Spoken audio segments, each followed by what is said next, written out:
Sebelumnya saya Assalamualaikum warahmatullahi wabarakatuh. Waalaikumsalam warahmatullahi wabarakatuh. Waalaikumsalam warahmatullahi wabarakatuh.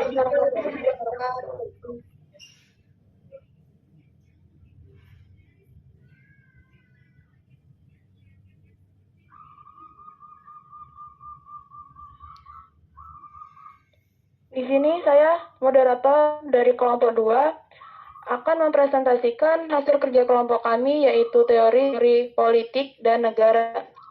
Sebelumnya, izin memperkenalkan diri, nama saya Amil Irwana dengan NPM 2213032005 bersama teman-teman saya, yaitu yang bernama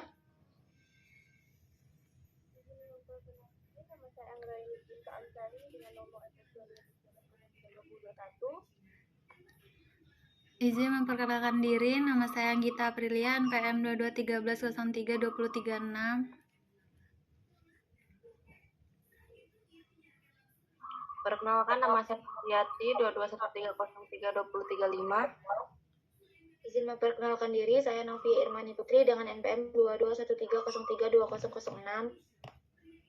Izin memperkenalkan diri, saya Intan Primawita dengan NPM 22130320004. Izin memperkenalkan diri, perkenalkan nama saya Windy Adelia dengan NPM 22130320037.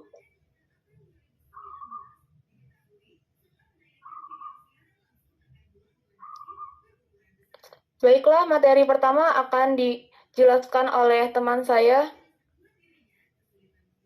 Baik, di sini saya akan menjelaskan tentang teori politik. Teori politik itu adalah bahasan dan generalisasi dari fenomena politik, yaitu tujuan dari kegiatan politik, cara mencapai tujuan politik, kemungkinan dan kebutuhan yang ditimbulkan suatu situasi politik tertentu, dan kewajiban yang diakibatkan oleh tujuan politik. Nah, teori politik ini dibagi menjadi 3 macam, yaitu filsafat politik, teori politik sistematis, dan ideologi politik. Terima kasih. Selanjutnya, saya akan menjelaskan tentang perkembangan politik. Saya akan menjelaskan terkait peristiwa politik atau ide sebuah gerakan para pemimpin konstitusi yang disusun oleh negara bangsa. Pada ilmu bidang sejarah juga saling berkaitan satu sama lain. Misalnya bidang sejarah sosial dengan bidang sejarah ekonomi dan sejarah militer. Selanjutnya, menurut George B., perkembangan ilmu politik dibagi menjadi 3 zaman, yaitu zaman Yunani kuno, zaman Romawi, dan zaman modern. Zaman Yunani kuno, yaitu manusia sudah memiliki kesadaran tentang dampak dari ilmu politik yang membahas studi politik sebuah negara. Zaman Romawi, yaitu sudah menonjolkan diri pada proses kajian ilmu hukum, di mana persoalan yang mempunyai peran penting adalah kaitan agama dan negara. Selanjutnya, zaman modern. Zaman ini sudah banyak pendekatan dalam ilmu politik. Nah, di sini saya akan membahas 3 pendekatan, yaitu pendekatan institusionalisme, pendekatan perilaku, dan pilihan rasional. Yang ketiga, pendekatan kelembagaan baru. Yang pertama, pendekatan institusionalisme adalah negara sebagai kajian fokus utama dan memiliki 2 jenis pemisah institusi negara, yaitu negara demokratis dan otoriter. Yang kedua, pendekatan ilmu perilaku dan pilihan rasional adalah menekankan teori dan metodologi dalam mengembangkan studi politik dengan menggabungkan keberagaman dalam masyarakat. Yang ketiga, pendekatan kelembagaan baru, yaitu mengacu pada ilmu pengetahuan seperti ekonomi dan sosiologi. Kegiatan ini dipicu pada perilaku yang melihat politik dan kebijakan publik dari perilaku kelompok atau pemerintah sebagai institusi. Sekian penjelasan dari saya serahkan ke moderator.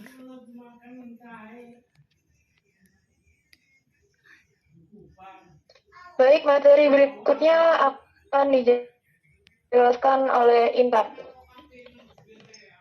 Baik, di sini saya akan menjelaskan mengenai kontribusi ilmuwan dalam perkembangan teori politik. Para ilmuwan berpendapat bahwa ada 4 tahap perkembangan sistem politik, yaitu tahap pertama sosialisme demokrasi.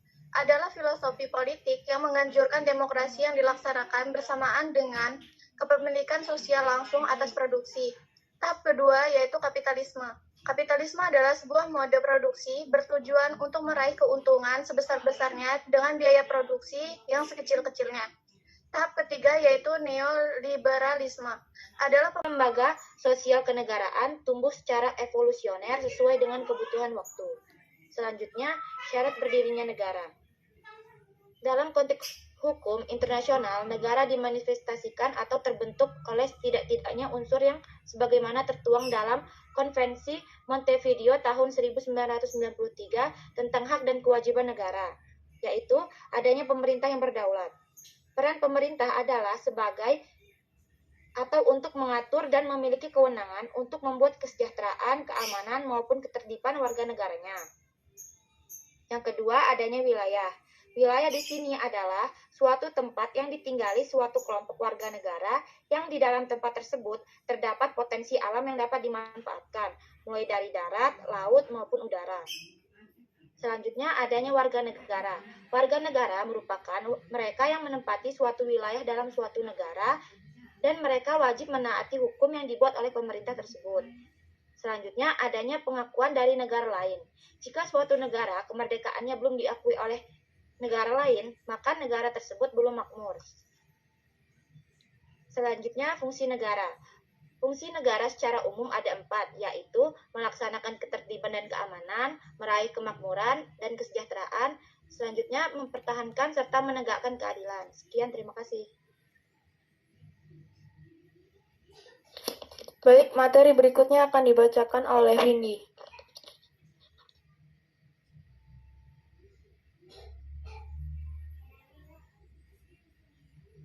Baik, di sini saya akan membacakan tentang tujuan negara. Tujuan negara itu tidak hanya satu, melainkan banyak dan tidak hanya menjamin kedudukan hukum dari warga negaranya saja, tetapi memakmurkan rakyatnya dan menyelenggarakan kebudayaan. Di sini tujuan negara dalam masalah proklamasi kemerdekaan pembukaan Undang-Undang Dasar 1945 yaitu untuk memajukan kesejahteraan umum, mencerdaskan kehidupan bangsa, dan ikut melaksanakan ketertiban dunia yang berdasarkan kemerdekaan, perdamaian abadi, dan keadilan sosial. Profesor Mr. Muhammad Yamun berpendapat bahwa tujuan negara dibagi menjadi 2 macam, yaitu tujuan nasional dan tujuan internasional. Tujuan nasional terdiri dari yang pertama, kebahagiaan dalam negara. Yang kedua, kemajuan kesejahteraan umum. Yang ketiga, kecerdasan kehidupan bangsa. Sedangkan tujuan internasional terdiri dari kemerdekaan, perdamaian, serta keadilan sosial. Mungkin itu saja yang dapat saya sampaikan. Saya kembalikan kepada moderator. Baik, terima kasih untuk teman-teman yang sudah menjelaskan materi tadi. Nah, kita membuka 3 pertanyaan. Untuk teman yang ingin bertanya, dipersilakan. Baik, untuk Ulan.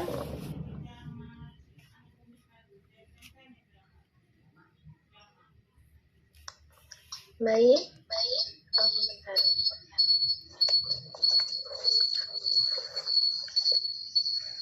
Izin bertanya, perkenalkan nama saya Dewi Wulandari, NPM 2213032028. Izin bertanya, mengapa kekuasaan diperlukan untuk mempengaruhi kebijakan politik? Uraikan bagaimana pendapat Anda.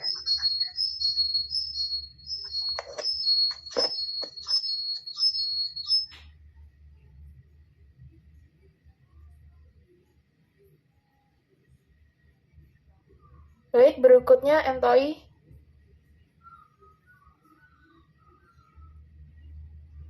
Baik, izin memperkenalkan diri. Nama saya Muhammad Thayyab Ma'ruf dengan NPM 2213032017. Di sini saya ingin tanya, dari pengertian negara tadi kan ada 3 macam yang membedakan tipologi negara. Salah satunya adalah ide negara yang didasarkan atas ide yang bersifat imanen. Pertanyaan saya, ide yang bersifat imanen itu apa? Bisa tolong sedikit dijelaskan? Baik, terima kasih. Berikutnya, Ira. Baik, sebelumnya perkenalkan, nama saya Irawati dengan NPM 2213032029. Saya ingin bertanya tentang perkembangan ilmu politik pada masa Yunani kuno. Yang dibahas oleh Anggita tadi, dari penjelasan tersebut disebutkan bahwa ada dampak dari ilmu politik kan. Nah, dampaknya itu apa? Soalnya tadi saya tidak mendengar penjelasannya begitu. Tolong bisa disebutkan dampak dari ilmu politik pada masa Yunani kuno itu seperti apa? Terima kasih. Baik, terima kasih teman-teman yang sudah bertanya. Beri kami 5 menit untuk mencari pertanyaan.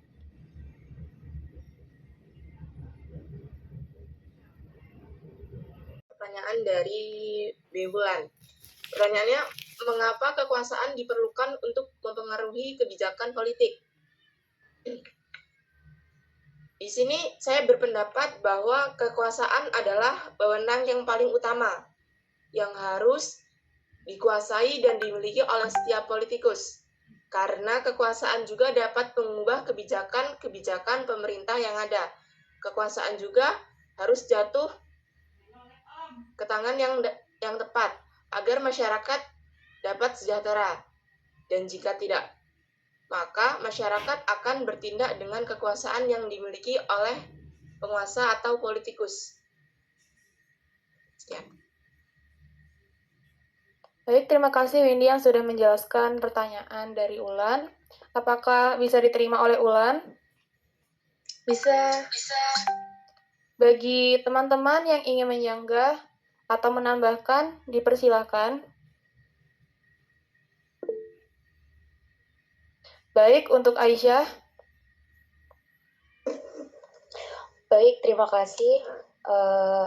Saya Aisyah Ciciningrum, NPM 2213032024. Izin bertanya kepada Windy, tadi kan sudah menjelaskan bahwasanya kekuasaan itu kayak bersifat penting. Nah, gimana sih pendapat Anda mengenai kekuasaan yang ada di Indonesia ini? Sudahkah seharusnya atau semestinya atau bagaimana menurut Anda kekuasaan yang ada di Indonesia? Terima kasih.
Akan dibacakan oleh Anggita.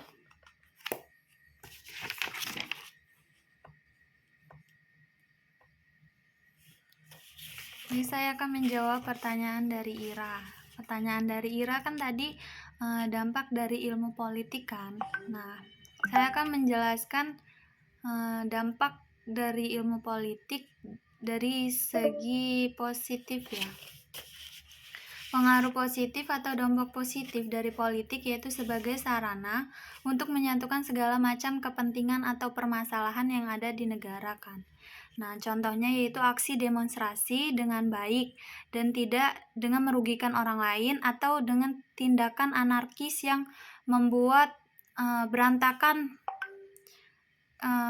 membuat acak-acakan negara gitu loh. Apa sih? Ya, dengan baik-baik memberikan usulan kepentingan atau kebijakan baru. Dengan itu politik menjadi wadah ketika menyatukan segala macam kepentingan dalam masyarakat. Menurut saya segitu.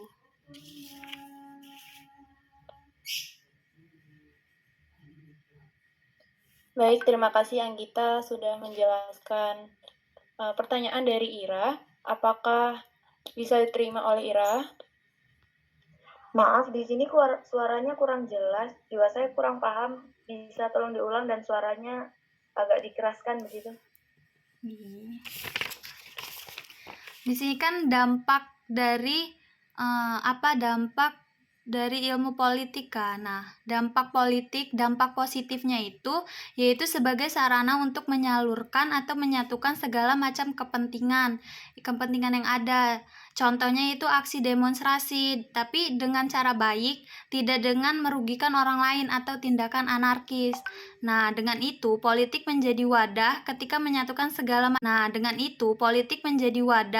menyatukan segala macam kepentingan permasalahan yang ada untuk menyelesaikan masalah itu gitu.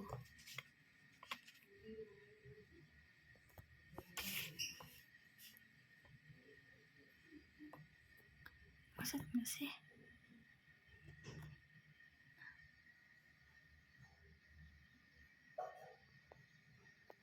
Baik, apakah Ira sudah menerima jawaban dari Anggita? Baik, saya paham. Terima kasih. Baik, untuk teman-teman yang ingin menyanggah atau memberi tambahan jawaban dari Anggita, dipersilakan. Sebelumnya izin moderator, di sini saya ingin menjawab pertanyaan dari Aisyah. Baik, silakan. Kekuasaan di Indonesia apakah sudah baik atau belum? Apakah sudah semestinya? Menurut saya, kekuasaan di Indonesia belum berjalan dengan semestinya karena masih ada penyalahgunaan kekuasaan. Contohnya saja, mantan rektor Universitas Lampung yang terjerat kasus korupsi. Menurut saya itu adalah salah satu contoh dari penyalahgunaan kekuasaan. Sekian, terima kasih. Baik, terima kasih Novia yang sudah menjelaskan sanggahan dari Aisyah. Apakah Aisyah bisa diterima? Bisa, terima kasih Novi. Berikutnya, pertanyaan TOI akan dijawab oleh Susi. Izin menjawab pertanyaan TOI, kan tadi TOI bertanya pertanyaan saya, ide yang bersifat imanan itu apa? Nah, imanan sendiri artinya paham yang menekankan berpikir dengan diri sendiri atau subjektif. Sedangkan ide yang bersifat imanen adalah ide yang berasal dari diri sendiri dan sesuatu yang dipengaruhi oleh keyakinan atau perasaan pribadi, bukan berdasarkan pada fakta. Baik, terima kasih Susi telah menjawab pertanyaan TOI. Apakah TOI bisa diterima? Bisa. Baik, untuk teman-teman dari dua pertanyaan yang sudah dijawab Anggita dan Susi, apakah ada sanggahan atau tambahan?